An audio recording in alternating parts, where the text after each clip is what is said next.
We continue live on Pittsburgh CW. Bob Pompeani and Paul Zeise with you at 412-575-2600. Francisco Cervelli, who had an RBI double early in this game. The Pirates were staked to a 2-0 lead, batting .371 with the bases loaded, or at least runners in scoring position this year. Had a chance with the bases loaded in the 8th inning and just flat out on a 3-2 pitch. So the Pirates trail 3-2 as they head now to the bottom of the 8th inning. So, Paul, we got a lot of people on the line. Let's get right to it, beginning with another Paul on the north side. Hey, Paul, how are you? Good, Bob. How are you? Good. How are you, Paul? I'm good. Okay. What I'm going to talk about is the Pirates announcers and their calling of the game. Okay, the umpires since the first game of the year have been calling pitches, outside balls, inside strikes. You know, it's been like that all year. Tonight they're incessant about it. I know this game's important to them and that. You know what? Those calls are so close. They're crying like crazy about this. I understand, stuff. but, you know, we have the benefit of it already. Listen to them.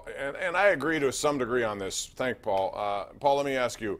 I mean, that pitch cage, you don't have it if you're an umpire. You have it if you're a broadcaster. Sometimes it barely, and it is so close. I think those umpires do largely a pretty good job. You're going to miss calls. That's just part of it. I've said that many times. You know, that's why this whole thing about going to automated balls and strikes, I think for the most part, and here's what people don't realize. What is there, Bob, in a game? 300 pitches probably? 320 pitches if you add up all the pitches between, right? Out of 320 pitches, we're probably talking about, what, 7 or 8 that you could really argue maybe were one way or the other. That's a pretty high percentage of getting it right. That's what I'm saying. Naked eye, you can't tell. Exactly, and that's what I mean. Like, we're talking about maybe 7 or 8 pitches out of 320 or something. So they get a really high percentage of them right, and the 7 or 8 we're talking about, maybe 1 is egregious. The other 6 or 7, you know what? They're close enough. You could go either way with them. I don't want to see electronic strike zone. I just don't. Let's go to Joe in Penn Hills. Joe, how are you doing? Hi guys, how you doing? Good, thanks. Good. You know, this has been a strange year for our boys. It's like it's either, 17 hits one game and 3 hits the next game. Yeah. They get so hot, you think they were the 27 Yankees, then all of a sudden they just, go into a funk. I mean, they've had so many 2-0, 2-1. I don't know. They're going to have to do some work next year. I don't know, how to describe this year. It's been strange. And I think we said I agree with the arch to give to get, and I think the Cole deal is still out there, but I think we got some pretty good guys from the Cole deal. So not enough from my view, but thanks for the call, man. I appreciate that. You had talked about what they have to do. One of the things they have to avoid are these massive peaks and valleys that Marte and Polanco are going through. All of a sudden Polanco was so good last month. All of a sudden he's hitting 169 now this month. Marte had a tremendous May. Into June he completely fell off the cliff. You can't afford with your two of your biggest hitters to go through those Bob, kinds of peaks that's probably the biggest problem with this team, right? I mean, let's face it. For better or worse, they are built around those two guys. Those are two. They need those two guys to be really good, and if they're not, then they have a hard time. They really have a hard time hitting and getting runs and things of the such. And you know what? We saw this year when Polanco was going like he was going. They were real. That was part of the 11-game winning streak. But when he can't and he doesn't, they're not nearly as scary on offense. They need other guys in their system to come up with bats who are going to be really good bats. And Dickerson has been good. I hope they decide to keep him. Right. And here's the thing, although he was horrible on that play right there. But anyway, if you look at this team with Gregory Polanco, you take him out of the mix, and what's he have now, right? Does he have 20 home runs yet, or is he? What's he have? He's close. Okay. 18, 19. You take him out of the mix. There's not a lot of other guys that scare you in that lineup in terms of hitting the ball out of the ballpark. There's a couple of guys like Josh Bell that hit them, and I guess Marte has like 16 or 17 this year. But the bottom line is they're 11th or 12th in the National League in home runs for a reason. They are. All right, let's go out to line 2. That's Bob in Clearfield. Hey, Bob. Hello, Bob. All right. Bob in Clearfield, are you there? Yes, I am, sir. Okay, go ahead. I'm here.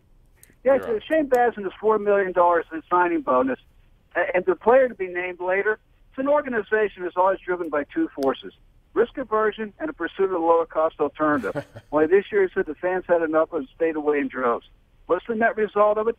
A knee jerk of a trade. 3 young, exceptional talents. You can What's argue so that. special about Chris Archer? He's a 55 and 68 lifetime, 180 starts. He's a guy who gets out there and gives you solid effort every time. I think you look at him as a number 2 starter, and they needed somebody like that to solidify their starting staff. But, sir, so 2 years ago, he led the American League in losses. And he said only 3 complete games. But also in that division he plays in, I mean, if you take him away, his numbers are completely different in that division in the American League East. But in the end, he said, I'll still say, so this goes on to end up being the biggest talent giveaway since the Aramis Ramirez debacle. We'll find out. And we'll find out. We'll find out. Thanks for the call. Wow. I will say this. If this turns out to be true, if what he just said on the caller turns out to be true, it'll be the result of the Pirates putting together an 11-game win streak. Because if they hadn't done that, I don't think any of these trades would have been made. No, I mean, again, the big thing was they knew, and the thing is, Kella and Archer, they've got for 2 or 3 more years. It's not like they just brought these guys in for 3 months. That's why it was a good 4 trade, months, you know what I mean? And that's what makes a deal like that work. You can have, even if Archer's not very good this year, he's still got 2 more years. So you got to see what he does before we decide if it's a good or bad trade. By the way, it's 5-2. Yeah, Sano hit a home run, 2-run shutoff for Rodriguez. So now this game, for the most part, is over. You would think, unless the Pirates put together one of those 9th innings. But they're going to not like this one, only because they had a chance to make 2-0 into 3-0, missed. And then, Polanco made a lazy play in the outfield. I don't know if you saw that, where he thought the guy was going to stop at third, Rosario, and he didn't. And he just kind of lollygagged the ball in, and he's kept running. And you can't make those kind of plays. I'm really shocked that Polanco was involved in a lazy play. Richard McFadden on Twitter, at KD Pomp, at Paul Zeise, says, is Paul's son, Elijah, going to get playing time at Pitt this season? So, Paul, the answer is?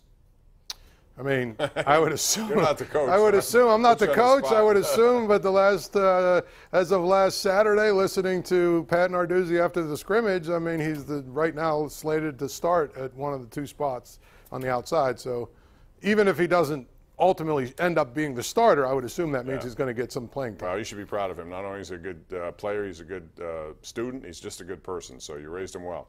I want to ask you about Penn State being sold out. That's not a surprise. Are you surprised they announced they have 50,000 season tickets for this season? No, I mean, I think the biggest thing that, that's what they're trying to do is create a buzz, create, an excitement. And winning will take care of that. Absolutely. But the other part of it is, with Heather Lyke, I think, her coaching hires, there's a lot of things that she's doing that right now maybe don't show up. Mm-hmm. But you know what? It makes the appearance, at least, that the thing is moving in the right direction. Yeah. So the fact they got 50,000, especially all the hires they've been, I think all of them have been very good so far. And here's the thing, Bob. This should be mentioned. The Penn Staters will all say that, well, those season tickets are because Penn State came.